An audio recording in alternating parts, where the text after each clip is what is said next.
la investigación que realizamos los últimos 2 años con el Centro Nacional de Memoria Histórica dentro de la investigación sobre memoria y desplazamiento forzado.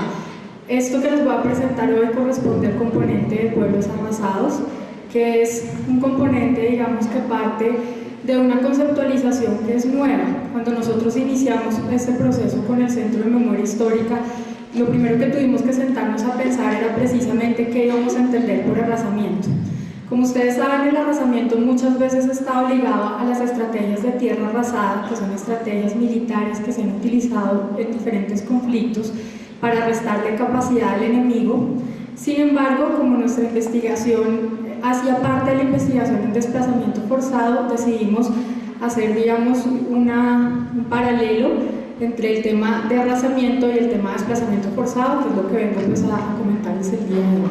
Nosotros partimos de un hecho, digamos, que es relativamente fácil de constatar, y es que por el conflicto armado y la violencia contemporánea que se ha sufrido en Colombia, muchos lugares de la geografía nacional quedaron completamente vacíos, quedaron desocupados. Este es un fenómeno que no ha sido completamente dimensionado y cuyos efectos tampoco han sido del todo analizados. Acá nos enfrentamos a preguntas, o nos enfrentamos todavía a preguntas como las siguientes: ¿cuántos lugares del territorio nacional quedaron vacíos? ¿Qué lugares del territorio nacional? Y por supuesto, ¿cuáles fueron los efectos de este vaciamiento que ocurrió en estos lugares? Para intentar hacer una primera aproximación nacional, empezamos a mirar qué información disponible existía. Y encontramos acá una principal limitación, y es que ustedes van a encontrar que la mayoría de información en Colombia, información en general, no es una información ligada a conflictos, sino nada más les voy a dar un ejemplo: los censos, está discriminada en el nivel municipal. Es muy difícil en Colombia bajar información a nivel corregimental, a nivel veredal, obtener información de otros, digamos, territorios, como pueden ser, por ejemplo, las tierras de comunidades étnicas o las zonas de reserva campesina. Entonces, este primer cruce de información que nosotros hicimos nos permitió contrastar la información entre los censos, los dos últimos censos, los periodos intercensales, y de ahí tomamos aquellos municipios que durante estos 2 censos hubiesen perdido más del 50% de la población ligado al fenómeno de desplazamiento forzado. Y este es el mapa que ustedes están viendo en este momento en pantalla. Todos esos lugares que aparecen en rojo en el mapa tuvieron ese vaciamiento del más del 50% de su población. Los que ven en naranja tuvieron un vaciamiento de entre el 75% y el 100%, y los que están en amarillo entre el 51% y el 75%. Como ustedes pueden ver, es buena parte del territorio nacional. Acá, sin embargo, nosotros hacemos algunas aclaraciones, ¿sí? Primero que todo, lo que les mencionaba, esto es información discriminada en el nivel municipal. Esto quiere decir que probablemente muchos otros territorios o unidades de análisis sociodemográfico, que es como nosotros les hemos puesto el nombre en la investigación, han podido quedar vacías también, solo que esta información de los censos todavía no nos da cuenta, digamos, de esto. Este entonces es un primer ejercicio aproximativo que lo que busca es llamar la atención sobre el fenómeno, y esperamos nosotros generar nuevas investigaciones en el futuro que permita ir dando cuenta de, pues, en realidad, qué fue lo que ocurrió con este fenómeno.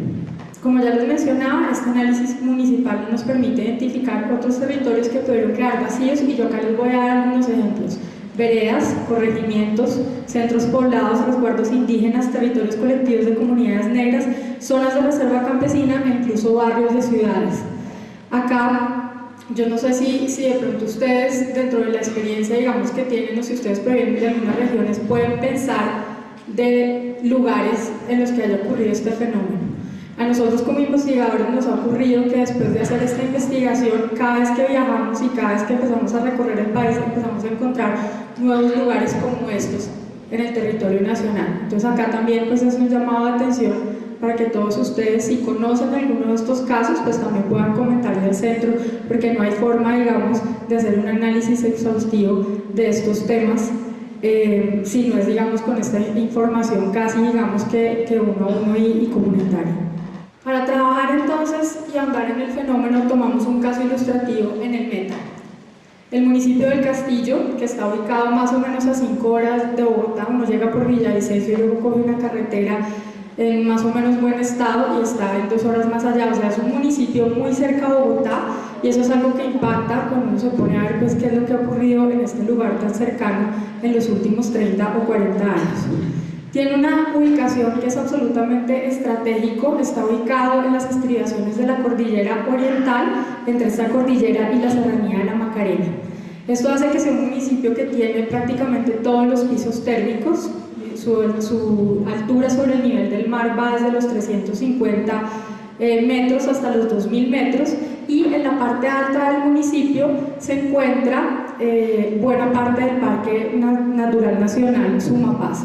Todo el municipio se encuentra también dentro de una figura de ordenamiento que no es demasiado conocida, que es el Área de Manejo Especial de la Macarena, pero que va a tener importantes, digamos, repercusiones para lo que está ocurriendo allí hoy en día, sobre todo relacionados con los temas de titulación de tierras. El municipio tiene 6.500 habitantes, 1.900 de ellos viven en el sector urbano y 4.500 de ellos en el sector. Nosotros dividimos la investigación en diferentes periodos. El primer periodo da cuenta de los éxodos que dieron lugar a la colonización. Es una colonización reciente que arrancó más o menos en 1939 y que estuvo, digamos, orientada por diferentes procesos. Uno, la ubicación de bandidos del Estado. Ustedes saben que el Estado en un primer momento entregaba miles de hectáreas de baldíos, por ejemplo, a personas que hicieran obras públicas. También una colonización campesina jalonada por el tema del minifundio, digamos, la asfixia a la que estaban sometidos los campesinos al interior del país. Una colonización que también se basó en políticas de tierra arrasada del Estado en contra de zonas rojas, cuando se estaba iniciando la lucha contra el comunismo. Acá les tengo el ejemplo, por ejemplo, de Villarrica, de donde partieron muchas columnas de marcha. Me imagino que ustedes han leído los libros, por ejemplo, de Alfredo Molano, donde todo eso está documentado y testimoniado, y muchas de estas columnas de marcha que partieron del centro del país terminaron en esta región y dieron lugar a la colonización de este municipio. ¿Qué tiene interesante esos procesos de colonización? Como estas columnas de marcha que arrancaron del centro del país estaban muy relacionadas con el Partido Comunista, lo que ocurrió entonces en la nueva zona colonizada es que tuvimos una distribución partidaria del territorio. ¿Esto qué quiere decir? Que el territorio estaba completamente distribuido entre partidos políticos y muchas veces eran límites como por ejemplo un río, lo que nos decía dónde estaban ubicados los liberales, dónde estaban ubicados los comunistas y dónde estaban ubicados los conservadores. Para el caso de la región, tenemos que en general la región del Alto Ariari respondió a una colonización muy ligada al Partido Comunista, mientras que el Ariari Medio y el Ariari Bajo a una colonización muy relacionada con el Partido Liberal. En el municipio del Castillo como tal, la parte alta, y por parte alta se entiende, digamos, las veredas que están más cercanas al Parque Sumapaz, las que están en las estribaciones de la cordillera, fue donde se asentaron las personas que tenían una relación directa con el Partido Comunista, mientras que en la parte baja, y por parte baja vamos a entender el casco urbano y las veredas que lo rodean, se asentó ahí personas digamos, que pertenecían al Partido Liberal. Y esta repartición, digamos, del territorio va a tener unos efectos muy importantes en el periodo siguiente que se va a analizar, que es el que arranca en 1984. Acá también les quiero contar una anécdota y es la disputa que existió por el casco urbano. Resulta que cuando las personas colonizaron el castillo no era un municipio, era simplemente una inspección del municipio de Granada. Y dos asentamientos empezaron a disputar por querer ser el casco urbano. Una de ellas era Medellín del Ariari y el otro es lo que hoy en día ya es el casco urbano del Castillo. Entonces, las personas de Medellín del Ariari lo que dicen es que Medellín del Ariari era un lugar mucho más desarrollado, donde había un mayor comercio, donde estaban la mayoría de instituciones del Estado, mientras que lo que hoy día es el Castillo, el casco urbano del Castillo, había tenido muchísimo menos desarrollo. Lo que cuentan y lo que salió en las entrevistas y que muestra una interesante, digamos, tensión entre memorias es que lo que terminó quedando como cabecera municipal es aquel centro poblado que tenía un menor desarrollo, y esto se explica precisamente por una mayor injerencia que tenía el Partido Liberal en la gobernación del Meta. Entonces, bueno, acá una pequeña anécdota respecto a esta distribución partidaria. que es muy importante de contar, digamos, de este primer periodo. Una organización y un autogobierno que se generó alrededor del Partido Comunista. Este autogobierno sirvió, digamos, para que se instalaran puestos de salud, para que se abrieran escuelas, para que se organizaran caminos, para que se impulsara el cultivo de diferentes productos agrícolas. Y se inició también una intensa labor de instrucción política entre los colonos. Acá, digamos, existían las juventudes comunistas, la Unión de Pioneros José Antonio Galán, donde entraban muchos de los niños a formar partes, la Unión de Mujeres Demócratas, que era una organización pues, de todas las mujeres, y los sindicatos. Esto, y es importante mencionarlo, es parte de lo que después va a terminar arrasándose con la época del desplazamiento duro. Digamos, parte de la investigación de nosotros, como les comentaba, busca mirar aquellos efectos del desplazamiento forzado, del vaciamiento sobre las estructuras comunitarias. Y nosotros hemos utilizado el término desestructuración, o sea, desestructuración de relaciones sociales, desestructuración de relaciones económicas, desestructuración de relaciones políticas y también familiares. Entonces, todo esto que en la época de la colonización se empieza a formar es lo que después se va a arrasar cuando estos procesos de violencia y en especial de desplazamiento forzado se toman la región. El siguiente periodo, que va del 84 y al 2001, lo hemos denominado democratización violenta y arrasamiento de la izquierda, y se caracteriza por cosas como las siguientes: la creación de los primeros grupos paramilitares. El castillo está muy cerca a toda la zona de influencia esmeraldera, digamos, de Víctor Carranza, y tiene minas de cal y de dolomitas que han sido de gran interés, digamos, de algunas personas desde hace ya bastante tiempo. Estas estructuras paramilitares se crean en un primer momento precisamente para proteger estos intereses, pero después terminan apoyando la estrategia de exterminio y de guerra sucia que empieza a darse en la región y pues en todo el país en contra de la Unión Patriótica y el Partido Comunista. Es un periodo completamente marcado por homicidios, por desapariciones forzadas, por masacres y por el holocausto de los líderes y lideresas. En este periodo ocurrieron dos masacres que son muy tristemente célebres, probablemente ustedes las han escuchado mencionar, son las masacres de Caño-Cibado. La primera de ellas fueron asesinadas 17 personas y precisamente lo que estaban buscando las personas que perpetraron esta masacre era atentar en contra de uno de los alcaldes elegidos por la Unión Patriótica. Él en el último momento se baja del automóvil que lo iba a llevar a Granada y ese automóvil parte y es interceptado por unos sicarios y se comete, digamos, la masacre de estas 17 personas. En el mismo punto, unos años después, es asesinada María Mercedes Méndez. El busto que ustedes están viendo en esa foto es un busto de homenaje que existe en la plaza principal del municipio hacia ella. Acá muere no solo María Mercedes, que era la alcaldesa saliente, ya acaba de terminar su periodo alcaldesa saliente de la Unión Patriótica, sino el alcalde entrante. Todo esto, digamos, estos hechos victimizantes que ocurrieron en este municipio como en otros del país están muy ligados a todo el tema del éxito electoral que tuvieron estos partidos de izquierda en la región. Entran a disputarle, después, digamos, de la creación de la Unión Patriótica, la hegemonía a los otros partidos, y esto parece ser uno de los factores explicativos en contra de esa ola de violencia. Durante este periodo también ocurren muchas cosas relacionadas con la guerrilla de las FARC, y evidentemente estamos en un territorio, digamos, de predominancia de esta guerrilla, donde la guerrilla tiene relaciones incluso familiares con muchas de las personas que habitan en especial la parte alta. Ese periodo entonces en el cual la guerrilla se fortalece, pero la guerrilla empieza también a victimizar a los habitantes de este municipio, en especial por medio de ataques al casco urbano y los centros poblados. El ataque, digamos, más fuerte fue un ataque que se hizo con una volqueta que se robaron del municipio y que llenaron con cilindros bomba. 17 cilindros fueron apuntados contra las cuadras, digamos, centrales del municipio, causando una total destrucción. Si ustedes visitan el municipio del Castillo hoy en día, y ojalá lo hagan, de verdad los invito, como les comentaba, es un municipio muy cercano a Bogotá.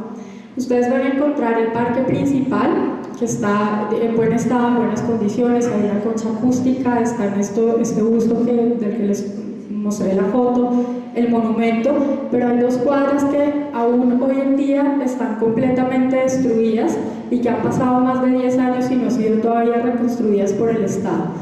Hoy día se discute qué se va a hacer en esas cuadras y hay una propuesta por parte de la gobernación sobre la cual voy a volver posteriormente. Pero bueno, quiero que recuerden, digamos que es en este periodo entre el 84 y el 2001 que ocurren todos estos ataques de la guerrilla al casco urbano que dejan una huella verdaderamente imborrable sobre las personas que habitan en el municipio. Una de las cosas, digamos, que el tiempo no ha podido borrar es que antes de que se hicieran los ataques guerrilleros, la guerrilla acostumbraba a cortar la luz en el municipio. Y hoy en día, si ustedes están alguna noche en el castillo y se va la luz, la gente vuelve a sentir temor, zozobra. Es como el recuerdo asociado a esas épocas donde un corte en la electricidad significaba que inmediatamente después iba a venir la toma guerrillera. La guerrilla también generó el desplazamiento de los alcaldes, no solo del municipio del Castillo, sino de la mayoría del Meta, que tuvieron que irse a despachar desde Villavicencio durante un gran tiempo. Dentro de este mismo periodo ocurrió un boicot a las elecciones, al punto que municipios de esta región del Ariari eligieron alcaldes con 1 o 2 votos. Es el caso del municipio del Castillo. Uno de sus alcaldes elegido democráticamente fue elegido con solo 2 votos. También fue uno de los efectos que dejó el conflicto armado. Inicia también en este periodo histórico nuevamente unos diálogos de paz entre el gobierno de Andrés Pastrana y la guerrilla de las FARC y la creación de la zona de distensión. Si bien el municipio del Castillo no forma parte de la zona de distensión, forma parte de sus corredores estratégicos y esto va, digamos, a incidir en lo que ocurre en el periodo siguiente, que es el periodo del vaciamiento y del arrasamiento. A partir del 2002, entonces, ocurre la ruptura de los diálogos de paz y la retoma de la zona de distensión. Esta retoma va acompañada por operaciones militares que para la población civil significan bombardeos indiscriminados, un constante asedio, las primeras ejecuciones extrajudiciales y el vaciamiento de 17 veredas del municipio. Eso que ustedes ven acá es el mapa del municipio del Castillo, que consta de 42 veredas. Lo que ven coloreado en verde son las 17 veredas que quedaron vacías después de que se hizo la retoma de la zona de distensión. De acuerdo con el RUF, tenemos que 8.220 personas se desplazaron. Sin embargo, respecto a estas cifras de desplazamiento forzado y en general a las demás cifras de hechos victimizantes, sabemos que hay un gran subregistro. Todo el trabajo que hicimos con la comunidad nos permitió constatar que en los registros comunitarios, porque incluso acá los sindicatos y las juntas de acción comunal han llevado registros de los hechos victimizantes, todo lo que se encuentra consagrado en el registro único de víctimas para el caso del Castillo tiene un gran subregistro. Y yo creo que esto es importante mencionarlo cuando, digamos, ya Mónica nos hizo acá un muy buen recuento, digamos, de lo que son las cifras oficiales, que son absolutamente escandalosas y escandalizantes, ¿cierto? Pero si nosotros ya sabemos que esas cifras que de por sí son muy grandes tienen un subregistro, pues entonces de verdad tenemos que empezar a preguntarnos cuáles fueron las dimensiones de este conflicto. Ocurrió también un fenómeno que es un poco interesante y es lo que hemos denominado nosotros un desplazamiento masivo gota a gota. En un principio, cuando presentamos este término, nos decían, bueno, desplazamiento masivo gota a gota es algo contradictorio, o es masivo, que la gente salió al mismo tiempo, o es gota a gota.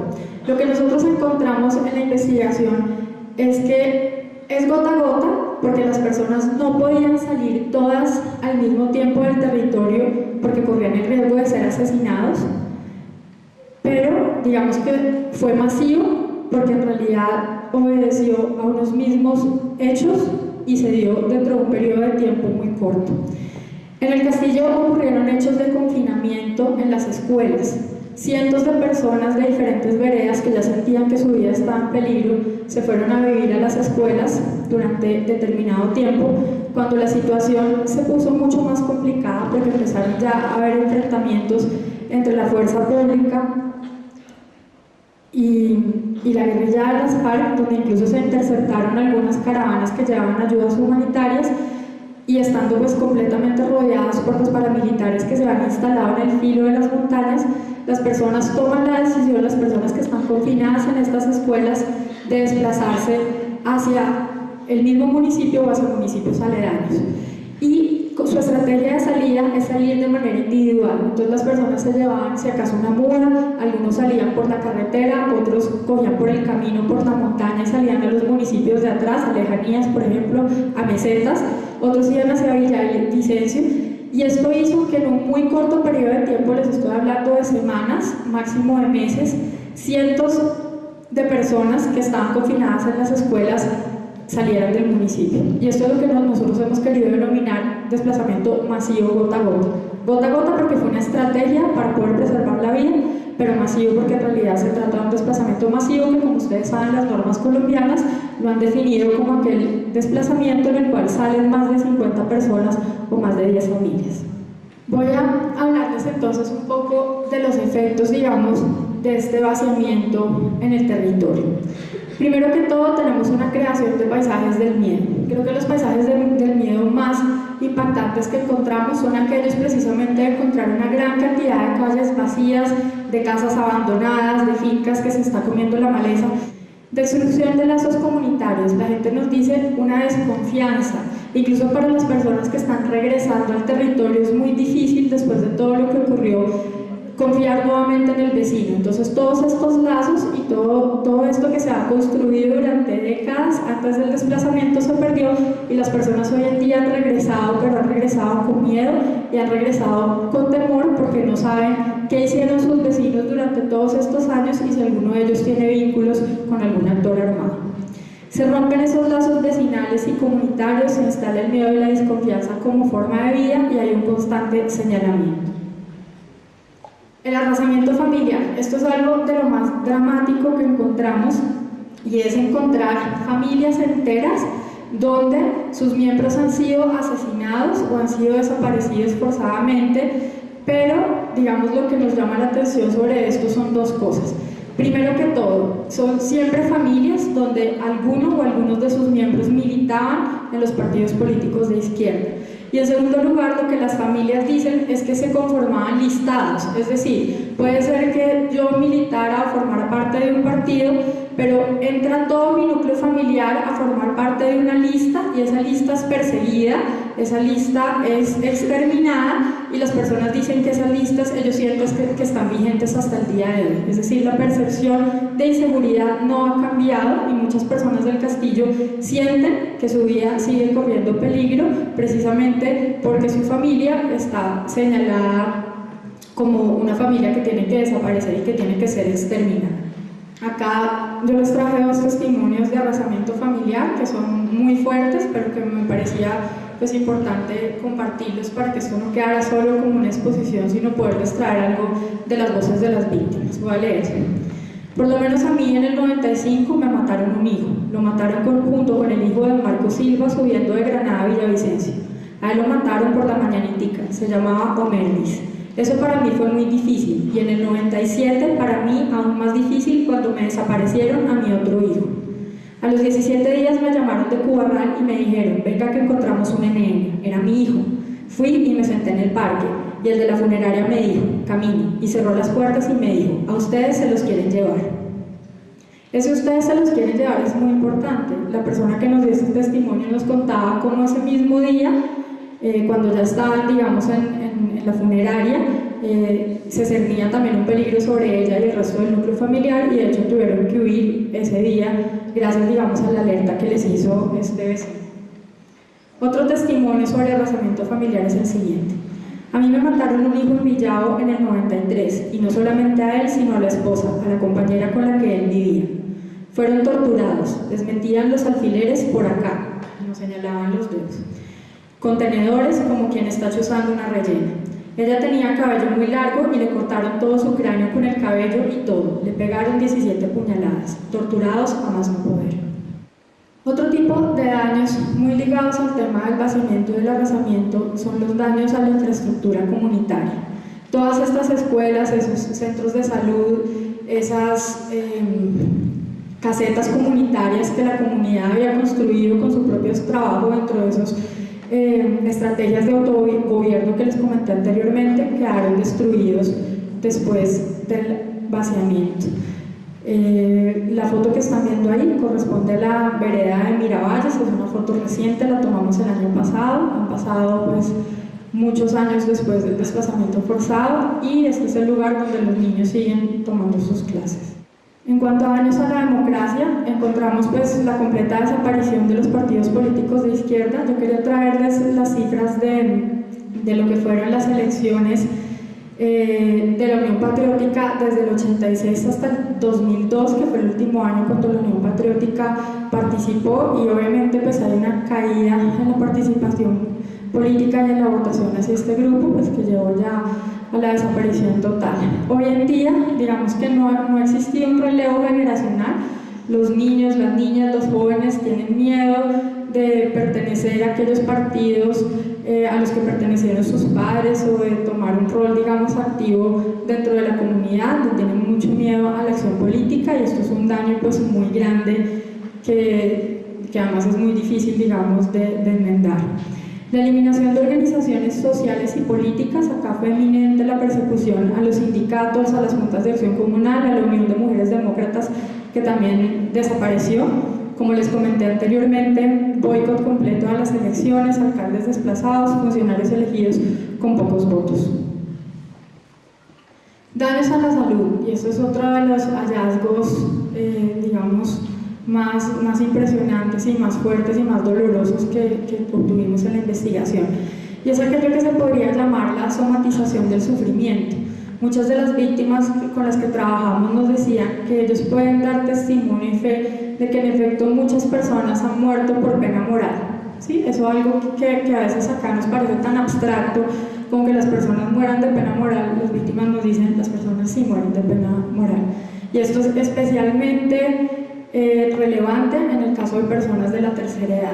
Para un adulto mayor tener que pasar de tener una finca, de tener un estilo de vida campesino, sano, a pasar a estar encerrado en una ciudad, en unas condiciones pues muy difíciles, hace que estas personas, muchas personas se encuentren sin herramientas para enfrentarlo y en definitiva hay muertes, digamos, relacionadas con estos temas.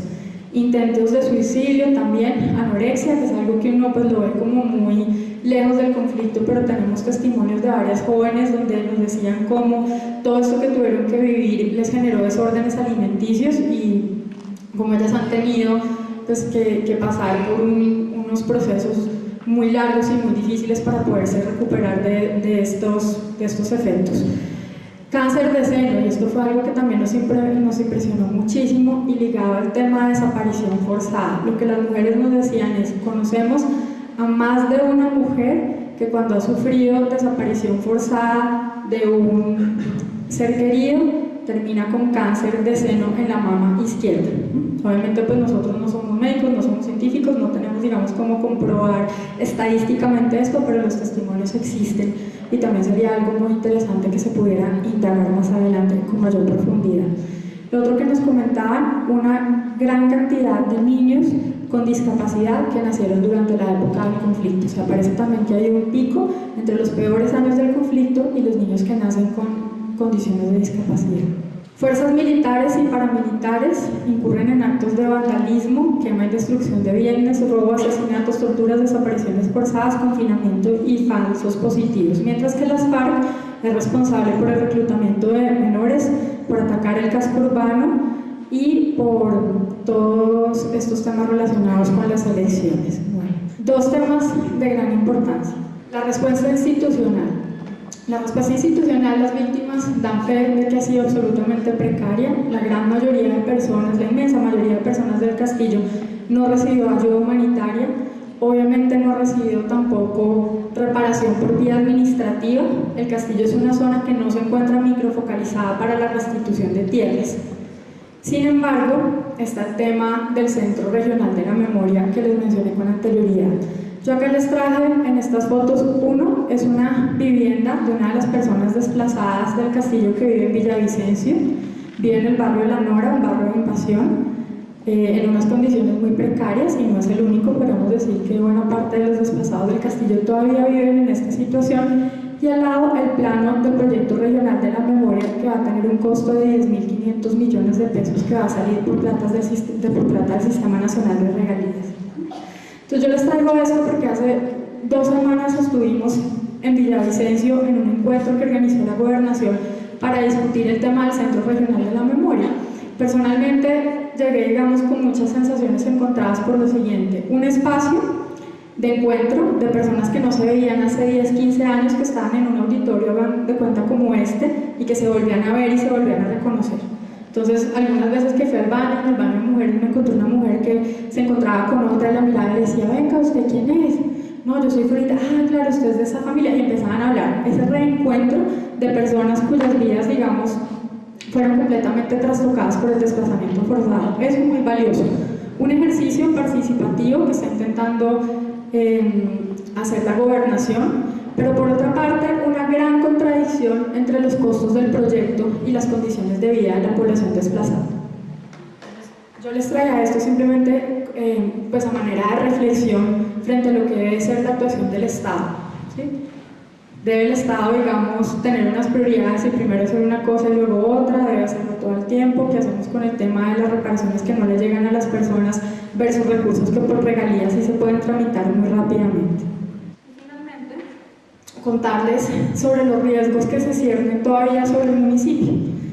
El desplazamiento forzado causó una reconfiguración territorial que en el caso del Castillo se expresa en lo siguiente: un municipio que pasó de ser la despensa agrícola del Meta, ¿cierto?, predominantemente agrícola, a un municipio que hoy en día produce relativamente poca comida y donde tenemos una ganadería extensiva que además no es de los desplazados.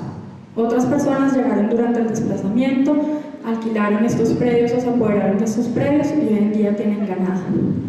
Títulos mineros solicitados todos durante la época del desplazamiento. Y una gran disputa por el agua. La disputa por el agua, ¿en qué consiste? Está llegando el tema del acueducto a estas regiones. Ustedes veían la foto que yo les traje sobre una de esas fuentes acuíferas que hay. El agua que llega del Castillo es agua completamente pura que viene del páramo. La gente siempre la ha tomado en acueductos comunitarios y hoy en día les están diciendo: ustedes ya no pueden hacer eso, tienen que aceptar la entrada de empresas privadas que van a tomar el agua del acueducto por ustedes y que van a empezar a cobrarles obviamente unas sumas muy altas que las personas no pueden pagar. Eso ligado también a un último tema muy relacionado con el proceso de paz que está hoy en día en curso en La Habana, y es el tema nuevamente de democratización violenta. A pesar de que muchas de las organizaciones sociales y políticas fueron diezmadas durante el conflicto, sigue existiendo hoy en día una gran cantidad de personas que tienen procesos políticos y que tienen procesos sociales en marcha, y muchos de ellos se sienten amenazados. Entonces creo que la principal reflexión que nosotros hacemos después de culminar esta investigación es la siguiente: si este proceso de paz vuelve a permitir una democratización violenta después del mismo, entonces pues no hicimos absolutamente nada. Muchas gracias.